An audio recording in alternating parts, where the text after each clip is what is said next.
That was it. Once a week, I started doing it. Then it was twice a week. Then it was just mayhem. I could not stop, man. He says to me, listen, you're going to be in methadone, at best, methadone for the rest of your life. Because I thought to myself, you're never going to get clean.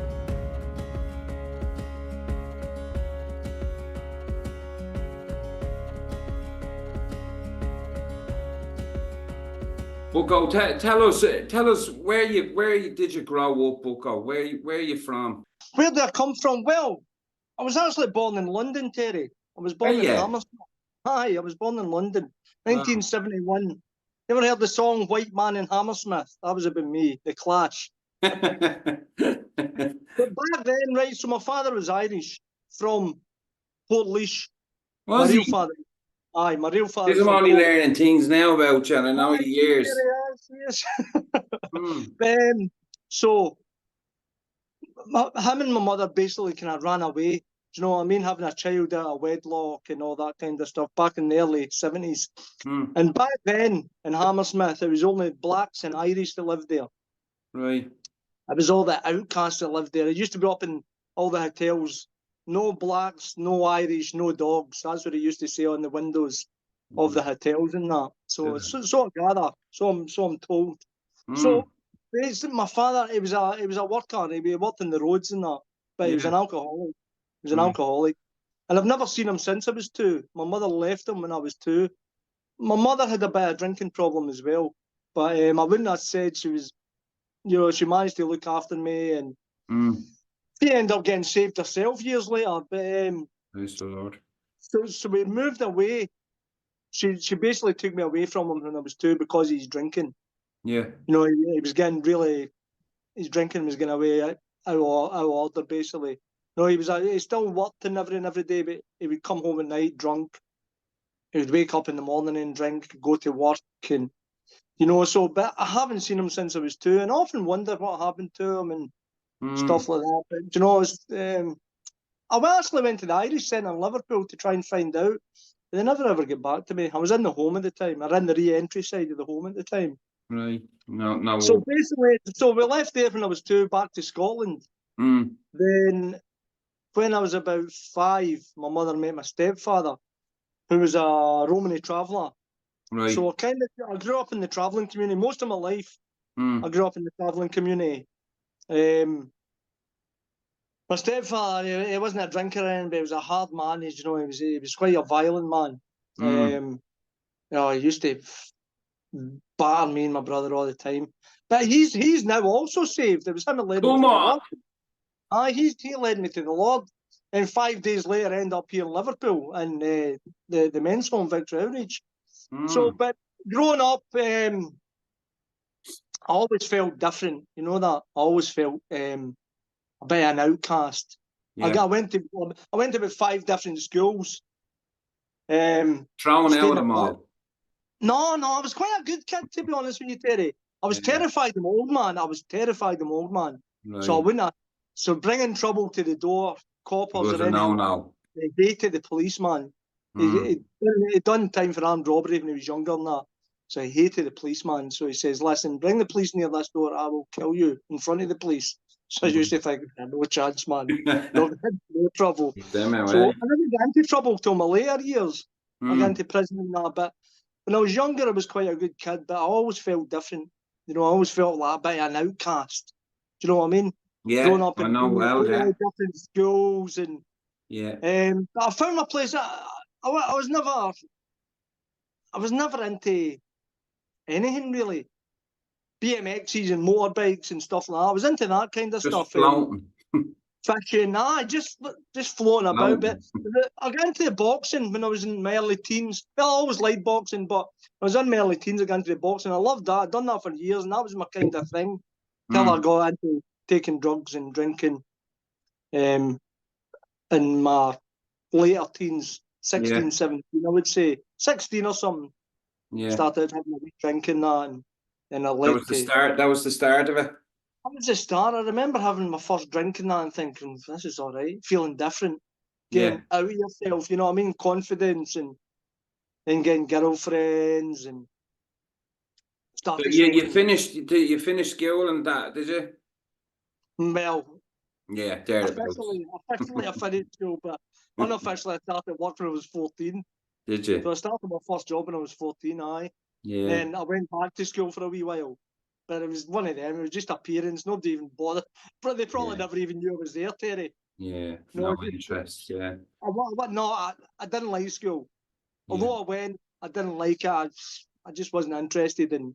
Yeah, it's a bit it's different now than it was years ago. Oh, kids Years like it ago, now. the education was different. Oh, terrible, man. Yeah, Teachers were terrible back then, but nowadays kids like the school. yeah. There's a lot more technology they can use and Aye, stuff like that in aye, aye. school. But my oldest son, he was the same. He hated it. He got kicked out when he was 15, the one that's here now. Yeah, And a good kid. aye. He's doing great. It's mad. He's saved now. I know. Yeah, He's going to Brazil as a missionary next is year he? for Tell him 6 to months. allow. Aye. Yeah, deadly. Mad. I will do. Aye. Mad. Aye. It's how God works things out, isn't it? Yeah. So when you start drinking, Buck, that was the first Yeah. poison, was it? That Drink. was the first thing I took. Drink. Then smoking ciggies and that. And then I finished up in the box, and then I thought, nah, I'll go and do my thing with the drinking and that, and the girls smoking weed, and tried to pass my driving test, but everything else got in the way. Lost my job, my first job when I was like 17. Yeah. Blame Maggie Thatcher for that for a few years. Started selling deals of weed. We had deals of hash and that, £8 deals and that. Thinking I was Tony Montana. But that from the weed came the rave scene. You know, and the acid and all that. Speed, acid. Yeah. But I remember taking these temazepam to come down off acid once, or speed, I can't remember. Yeah. I was thinking maybe both, but I remember taking these and feeling, I thought, oh, this is great. Downers. Then that's when the downers came in. Right, that's the start of it, from coming down. That happens to a lot of people. Yeah. Do you know what? I often think to myself, was that whole ecstasy thing engineered to get people into heroin? I often think that to myself. You wouldn't know. Because a lot of people did, though, didn't they? A lot of people went from... Yeah, well, you're up some boy on the stuff, and you're left there for days if you don't come down off it, and then it gets into an addiction. Heroin addicts through it. Yeah. Do you know what I mean? You know yourself, there's loads of people I know. Is that when you came down and start getting addicted to that, did that take you on that journey then of the downer? That was the rave scene finished then. I thought, sack them uppers. Yeah. Heroin. Methadone at first it was. Was it? And then tablets, methadone. How old were you, Bucko, when you started coming onto the heavy stuff? Early 20s, I would say, when I started, but I got right into it. Do you know what I mean? I got straight into it. I never dabbled. As soon as I started, that was it. I was bang on it. Yeah. For just basically on and off for 25 years, basically. Yeah. I took wee spells off it. I went to jail, came off it, got married, went back on it. I was just up and down. But tell us what would have been one of your darkest times out there on it, Bucko, just for people watching. What happened was, Terry, I got out of jail in 1999 after doing 5 years for drugs. Right. I was just getting used. I was as a mule, basically. You know what I mean? I was just getting used. I wasn't any big drug dealer. I was more of a drug stealer than a drug dealer. Yeah. I was just getting used, so I wasn't any big drug dealer or anything. So I got out of jail. I was doing great, clean. I moved up to Aberdeen. I moved away from Kilmarnock, where I used to live, to Aberdeen. So I met my wife there, my first wife. Got married, had two sons who are now 19 and 20 nearly. Yeah. But what happened was I was doing great, working on the rigs and that. Worked offshore and oil rigs, doing brilliant. Had everything. Had the BMW car, had the bought house. Yeah. Sports motorbike in the shed, 2 kids, wife, everything that I could have dreamed of. But what happened was I was used to be on 2 weeks on, the rig and 2 weeks off. Yeah. So I used to go to the gym every day. So I was home this day, went to the gym. I think say it was a Monday or a Tuesday. It was during the week anyway. And I used to drive through this area in Aberdeen to get home to where I used to live. It was quite a nice area I used to live in Aberdeen, in the suburbs kind of thing. So I was driving home this day, and I seen this little guy, and you can tell a heroin addict a mile away, can't you? Yeah. If you know, you know. You know what I mean? Yeah. And you know what? I pulled along the side of the road. Why, I don't know. I wasn't even thinking about heroin. Shouted him over. I was like, here, can you score for me? That was it. Once a week, I started doing it. Then it was twice a week.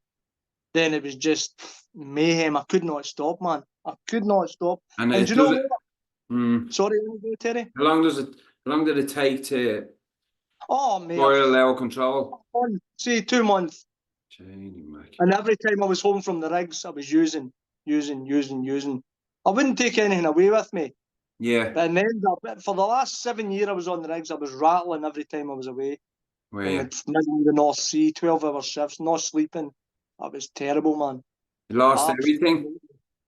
Everything. And do you know what? I could see everything going in front of me, and I couldn't do nothing about it. I couldn't stop it. My sons were only 2 little boys, and I remember when I lost everything, job, the lot, and I remember I had to move back down with my brother. I had nowhere to stay or nothing. And I remember going to see my sons. I went to meet them in this park with their mother at night. She wouldn't let me near the house, which is fair play. But the two of them were standing. They were only like, oh man, what age would they have been? They were only young, not even 10-year-old. Yeah. And the tears, they had big tears dripping. They were dripping on the ground, man. Both of them. I thought, what have you done, man? What have you done to them kids? Yeah. Heavy it was. It was heavy, man. I was a bit my worst. Well, round about then I moved back down to where my brother was. So it was just before Christmas, right? And I got a check through from a bank for this payment protection insurance. It was missold for 10 grand, man. 10 grand, right? Yeah. Just before Christmas. I thought, you're a dancer, man. So I was walking down the street. I went and met this guy I grew up with. Went to school with him, worked with him. He ended up getting life in jail. Then he got out. I met up with him. He was on the methadone and all. So walking down the road to his flat, these Scouse lads pulls up in the car. All right, Gordon, to my mate. I was like, how do you know them? I was smoking that crack. I said, go and get some of that. Or try it. I've never tried crack before. Mate, the 10 grand was gone within 10 days. That's the truth. Was it? 10 days gone. I swear down, man. 10 days, every penny. No. Gone, man. That's why it's mad, isn't it? Mental. Isn't it? Give me more. Aye. Unbelievable. Yeah. Could not believe. And do you know what? I hardly ever touched crack since then. But just the madness, just. Yeah, it grabs you real quick, and it's fast, yeah. Oh, scary, mate. There's not much of a come down off it. No, but just the mental it's just side. When you're in it, you just want to. After that, I get put off the dole and everything. I was basically homeless. I was staying in a homeless flat, waiting to get a house down in Kilmarnock. So, this day I'd been taking these Valium, these street Valium. Yeah. So I was getting them off this guy, but I was out of my nut. I was losing days, man. How I didn't die, only by the grace of God, Terry. Yeah. But so this day, I went to the doctors. I was trying to get into a detox. So I went to the doctors this day. He says, my brother threw me out of his car. He says, listen, get out of my face, man. Get out of my way. I'm sick of looking at you. I went to the doctors. The doctor sent me to a psychologist. Right. Sorry, 3 or 4 days previous to this, I was up seeing my father. I forgot about this. I was up seeing my father in his farm, and he was a Christian. So he says to me, listen, he came in the window of the car. I was out of my nut. I remember it though. And he says to me and my brother, do you believe there's a heaven and a hell? I says, do you know what I do? He says, where would you rather go? I says, well, heaven. He says, listen, see if you say this prayer, and if you believe in your heart that Jesus is really did what the Bible says he did, and died for you and rose for the dead, he says, then that means you're going to heaven. And I didn't realise I know this, but I did believe, to be honest, I did believe. I always believed there was a God. Yeah. All the stuff about Jesus and that, I didn't really, do you know what I mean? I was, yeah, you're just floating around. Yeah, Jesus, yeah. So I said, right, fair enough. But so this was a couple of days later. I went to see this doctor, right? Yeah. He basically says to me, listen, you're going to be in methadone, at best, methadone for the rest of your life. So I went, all right then. So he says, I'll send you to this psychiatrist. They basically said the same. So on my way home, I dropped into this little drop-in centre. Yeah. Patchwork is called in Kilmarnock. So the woman there that run it, Annie, her name is Annie Brown. Her brother was in Victoria East Manchester. Was he? He stayed with Pastor Kevin. He died there. It was cancer. He died of cancer. He was staying in Pastor Kev's house. So she says to me, listen, I've got a number here for a guy that's opening up a rehab in Liverpool, your brother, Pastor Roy. So she gave me this number, right? Yeah. So I messaged him. He phones me up. Listen, do you know what you're getting yourself in for here? There's no smoking, there's no swearing. I'm like, was this your first time going into treatment? First time ever, aye. Right. Do you know what? It was that hard to get into treatment, Terry. Well, I thought it was. It was just too many hoops to jump through. Yeah, your lines and... I couldn't be bothered waiting. But he says to me, well, get on the bus and come down. Tomorrow, I was like, can I do it on Tuesday? Get my last... yeah, get the few quid. My meth in the morning. Get my meth in the morning before I come. So, anyway, I jumped down the bus. Yeah. That was 7.5 years ago. Was it? I'm still... Listen, it's not... I fell a few times in that, but that's when you came down was 7.5 years ago. 7.5 years ago. That's when it all started. I first met you, Terry, round about... yeah. You come down and visit and that. Yeah. At the Christmas time. Yeah, well, I think it was Christmas time. It was, yeah. You and... Well, I met your brother first, actually. Liam. I met Liam first. Yeah. And you come down later. I was out smoking outside the house, wasn't I? Yeah. All the lads inside fuming. Aye, that's right.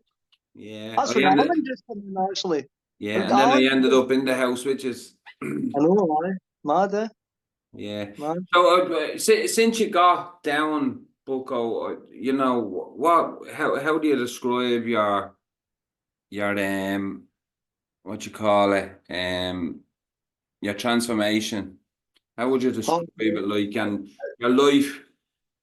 Yeah, just take us through the early stages of going into the home and starting to change and wake up and things like that. Well, it was. Do you know what? I was quite open. I wasn't worried about the rattle and all that kind of stuff. I was thinking, listen, I just want to change here, man. I just want to get that, because I thought to myself, you're never going to get clean. Then I got that opportunity. Yeah. I thought, right, listen, I need to do something here. And then I seen like all the testimonies of the guys that was there, and because I was first in the home. Well, me and another couple of me and another, between the 2 days there was me and another 3 guys there. Yeah. There's none of them there now. And Bob was the home director.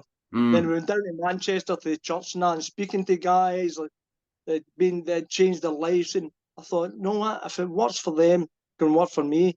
Yeah, well. I wasn't too sure. I remember I went downstairs the first morning. Went downstairs and was like, I'm going to see what this is all about. Downstairs, I was sitting on the couch and had me a Bible and that. I'm thinking, oh man, what's going on here? Then, all right, we're going to do a bit of worship and prayer. There was about 4 days there, and I was thinking, these are off the nuts, man. I know, you do be like that at first. Listen, I said, I'll give it a chance. I'll give it 3 weeks. Yeah. I'll get clean, get my sleep back. Yeah. And after 3 weeks, I thought, I'll give it a couple of months. And the next thing I knew, I was head staff at the house. And, yeah. You know what I mean? I was thinking, you're getting better all the time. You're getting fresher. Aye. Yeah. And see, once my sleep come back and that, and then I thought to myself, you know what? It's a lie. People tell you you're never going to get off methadone. That's a lie. It's the biggest lie ever. Yeah. You know, you're going to be an addict for the rest. I don't see myself as an addict. I still think in some ways I'm in recovery from certain things, but not from addiction. Do you know what I mean? That's gone. That's well gone. And if I ever do get a thought, then it's just a thought. You know what I mean? I say passes. It quickly passes. Yeah, And it it's very doesn't have the rarely- effect. Yeah, it's not something they'll hold on to and like, do you know what I mean? yeah, yeah, They'll quickly get over it and say, nah, don't be silly. yeah. No, it's just a silly Mm. thought coming into your head. Yeah, good stuff. Very nice. So you Life- went on. You graduated. Aye. You graduated after, and then take us through another bit of your journey. Well, I graduated. What has happened? I was always a worker, Terry. I always worked, even through my addiction. Yeah. Always worked. So I remember actually. I remember when I came into the home at first. You every time I was dying sick, and I used to come down and you'll be there on the chair, ready, going out to work. 4 o'clock in the morning, 5 o'clock in the morning, going out into the van. I remember I used to be dying sick. You used to sit there with me for a while. Aye, that's right. Man, it's actually funny. My son's working for the same guy now. Is he? Good stuff. He's getting a apprenticeship with him. Aye. Happy days. But aye, so I started working. I've actually started up a company to help people that's in recovery.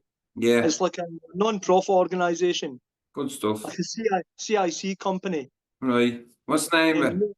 No Limits Recovery Services is called. Right. So I try and help people that's coming out of rehab and stuff like that, get back into work. Appreciate you coming on, sharing your testimony. Good to catch up, mate. And thanks for inviting me to speak and share a wee bit of hope and everything that's going on in the world. You know, there is hope. There's plenty of hope out there for people that are in addiction and for everybody, not just people that are in addiction.